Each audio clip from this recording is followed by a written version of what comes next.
Hello guys, അപ്പോൾ എല്ലാവർക്കും ഒരു പുതിയ വീഡിയോയിലേക്ക് സ്വാഗതം. ഇന്ന് സംസാരിക്കാൻ പോകുന്നത് ഒരു വലിയൊരു കാര്യത്തെപ്പറ്റി തന്നെയാണ്. അതായത് ടോപ്പിക്ക് ഒന്ന് രണ്ട് കാര്യങ്ങൾ ഒതുങ്ങുമെങ്കിലും ആ പ്രശ്നത്തിൻ്റെ വലിപ്പം എന്ന് പറഞ്ഞാൽ ഭയങ്കര ഗുരുതരമാണ്. നമ്മുടെ വണ്ടിയിലുണ്ട് കുറേ നാക്കുമ്പോൾ ഉണ്ടാകുന്നൊരു കംപ്ലൈൻ്റ് ആണ്, അതായത് പെട്രോൾ ലീക്ക്. അതിനെപ്പറ്റി ഞാൻ വീഡിയോ ചെയ്തിരുന്നു.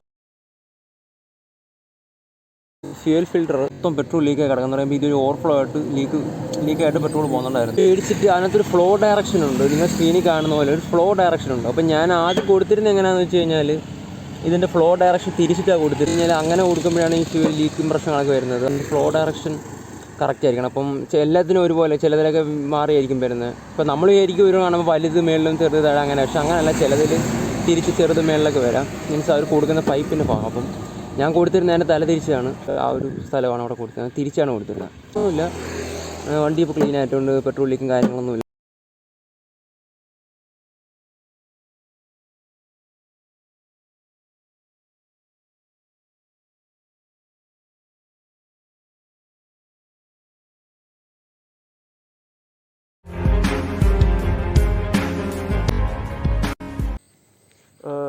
ഫ്യൂൽ ഫിൽറ്റർ എന്ന് പറഞ്ഞ സാധനമാണ് എന്ന് കരുതി അതിനെല്ലാം എടുത്ത് കളഞ്ഞു. എന്നിട്ടും വണ്ടിയിൽ കുറേ നാശം കഴിഞ്ഞപ്പോൾ അത് ആ പൈപ്പൊക്കെ മാറി. പിന്നെയും പെട്രോളിൽ ലീക്ക് ഉണ്ടെന്ന് പറഞ്ഞപ്പം എനിക്ക് മനസ്സിലായി എന്തോ ഒരു വേറെ വിഷയം, അതായത് കാർബൈഡിനകത്തോ ഒക്കെ എന്തോ വിഷയമുണ്ട്. കാർബൈഡ് വന്നപ്പോൾ എന്തോ വിഷയം ഉണ്ടെന്ന് മനസ്സിലായി. അപ്പോഴത്തേക്കും പിന്നെ ഞാൻ അഴിക്കാൻ നിന്നില്ല. അതുമാത്രമല്ല, എനിക്ക് കൊടുക്കേണ്ട ഒരു അവസ്ഥയും വന്നു. കാരണം ഞാനന്ന് ഈ പറഞ്ഞ പ്രൊക്കാനി സീരീസ് ചെയ്തപ്പോഴും അല്ലാത്ത കുറേ സമയങ്ങളിൽ എനിക്ക് പണിയുള്ള സാധനം കിക്കർ എറിഞ്ഞ് ടൈറ്റ് ആവും. അതായത് ഇങ്ങനെ കിക്കർ നൂത്ത് വയ്ക്കാം, പക്ഷേ കിക്കർ ഇവിടുന്ന് ഇങ്ങനെ അടിച്ച് താക്കാക്കത്തില്ല, താഴടിച്ച് താക്കാക്കില്ല. ആ അവസ്ഥയിൽ വണ്ടി അങ്ങ് കയറി ജാമായി. കിക്കർ ജാം ചില സമയങ്ങളിൽ, അതായത് എപ്പോഴും ഇല്ല, ചില സമയത്ത്. അപ്പോൾ അങ്ങനെ കിക്കർ ജാമാകുന്ന സമയത്ത് അങ്ങനെ വന്നപ്പോൾ ഞാൻ പിന്നെ വിചാരിച്ച് വണ്ടിയോട് കൊടുക്കാമെന്ന്. അങ്ങനെ എന്തായാലും കൊടുക്കാൻ തന്നെ ഇരുന്നതാണ്. അങ്ങനെ വണ്ടിയെ നമ്മൾ കൊണ്ട് കൊടുത്തു. മേശിരി പിന്നെ പണിഞ്ഞ് വെച്ചതിന് ശേഷം മേശിരി ഡീറ്റെയിലായിട്ട് പറഞ്ഞാണ് സംഭവിച്ചത്. അതായത് സംഭവം എന്താണെന്ന് വെച്ച് കഴിഞ്ഞാൽ, നമ്മുടെ നിങ്ങൾക്കറിയാമല്ലോ, ഈ ഒരു ഭാഗത്തേക്ക് എഞ്ചിൻ ഓയിലാണ് ഒഴിക്കുന്നത് നമ്മൾ. പക്ഷേ ഈ ഭാഗത്തോട്ട് ഈ പിസ്റ്റനും കടന്ന് പെട്രോൾ, അതായത് ഭയങ്കരമായിട്ട് ഓവർഫ്ലോ ആയിട്ട് പിസ്റ്റനും കടന്ന് പെട്രോൾ ഇതിൻ്റെ അകത്തേക്ക് വന്ന് മൊത്തം അങ്ങ് നിറഞ്ഞു. ഈ എഞ്ചിനകം സത്യം പറഞ്ഞാൽ ഓയിൽ ഒഴിക്കേണ്ട അടുത്ത് 1 ലിറ്റർ ഓയിലിനടുത്ത് വരേണ്ട 900 ml ഉള്ളെങ്കിലും ഇതിനകത്ത് 1 ലിറ്റർ ഓയിലാണ് ഒഴിക്കുന്നത്.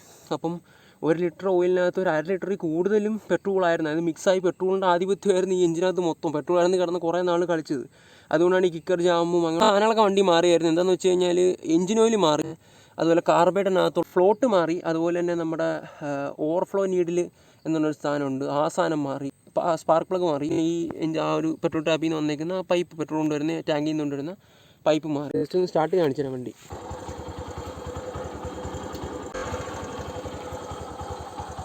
ഇതിപ്പോൾ ഇപ്പോഴാണ് വണ്ടി അധികം ഓടിയിട്ടൊന്നുമില്ല, കുറച്ച് ദൂരം ഓടിച്ചിട്ടുണ്ടെന്നുള്ളൂ.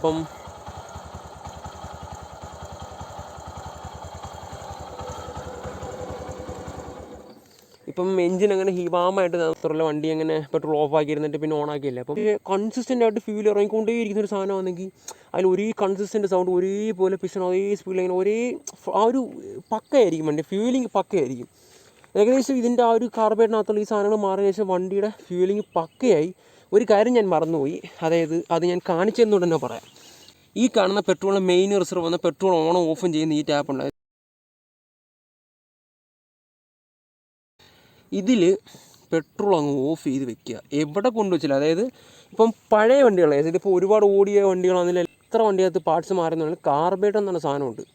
അതിൻ്റെ ഇടയ്ക്ക് ആ കപ്പൊക്കെ വന്നിരിക്കുന്നിടത്ത് കപ്പ് 2 സ്ക്രൂഡ് മുറുക്കിക്കുന്നതിൻ്റെ ഇടയ്ക്കൊക്കെ ഓറിങ് വെച്ചേക്കുന്നത്. ആ ഓറിങ് എന്ന് പറയുന്നത് റബ്ബറിൻ്റെ ഒരു ഓറിങ്ങാണ്. ചതവൊക്കെ ഉണ്ടെങ്കിലും കാർബൈഡിൽ ചെറിയ ലീക്കൊക്കെ വരാം. മാത്രമല്ല കാർബൈഡർ തേയ്മാനം വരാം. ഏകദേശം എനിക്കൊരു 2000 രൂപയ്ക്ക് അകത്തേ ആയുള്ളൂ കേസ്. 2000 രൂപ പോലും ആയില്ല, 2000 ഒരുപാട് കുറവായിരുന്നു. എല്ലാ പണിക്കൂലിയും ബാക്കി പാർട്സിൻ്റെ അപ്പോൾ എല്ലാവരും മെയിൻ്റെനൻസ് കൊണ്ടും വണ്ടി സെറ്റായത്. നിങ്ങളൊരു കാര്യം ശ്രദ്ധിച്ചാണ്, നമ്മുടെ വണ്ടിയിലുള്ള സംഭവം എടുത്ത് മാറ്റിയ ആ ഒരു സ്റ്റാർ സിറ്റിയുടെ ഒറിജിനൽ ഫീൽ, അതുപോലെ ഒരുപാട് ഫീല് മാറ്റമുണ്ട്. അതായത് ആ ഒരു ക്ലച്ചൊക്കെ പിടിക്കുമ്പോൾ എല്ലാം കംപ്ലീറ്റ് വ്യത്യാസമുണ്ട്. ആക്സിലേറ്റർ കൊടുക്കുമ്പോഴേ ആ ഒരു ഒറിജിനൽ, അതായത് വേറെ കവറിങ് ഒന്നും ഇടാത്ത അതിനകത്തുള്ള ഒരു സാധനം ഉണ്ടല്ലോ, അതിൻ്റെ മേളിൽ കൂടെയാണ് നമ്മൾ കവറൊക്കെ കയറ്റിയിടുന്നത്. ആ കവറൊന്നും ഇല്ല എടുക്കും വേറൊരു ഫീലാണ് വണ്ടി ഓടിക്കാൻ. കൈ കൊടുക്കുമ്പോഴും എനിക്ക് ഓർമ്മയുണ്ട് കൊച്ചിലത്തെ സ്റ്റാർ സിറ്റി തിരിച്ച് കിട്ടിയെടുത്തൊരു ഫീൽ. ആ ഒരു സത്യം, നമ്മൾ വണ്ടി പഴക്കവും എല്ലാം കൊണ്ടും ഒരു വേറെ ഫീലാണ് അത്. അതുകൊണ്ട് ഞാനത് ഊരി കളഞ്ഞു എന്തായാലും. അപ്പം ഗൈസ്, ഇതൊക്കെയേ ഉള്ളൂ നമ്മുടെ വീഡിയോ എന്ന് പറഞ്ഞത്. നമ്മൾ അടുത്തൊരു വീഡിയോ കാണുന്നത്. Take care, ride safe, by.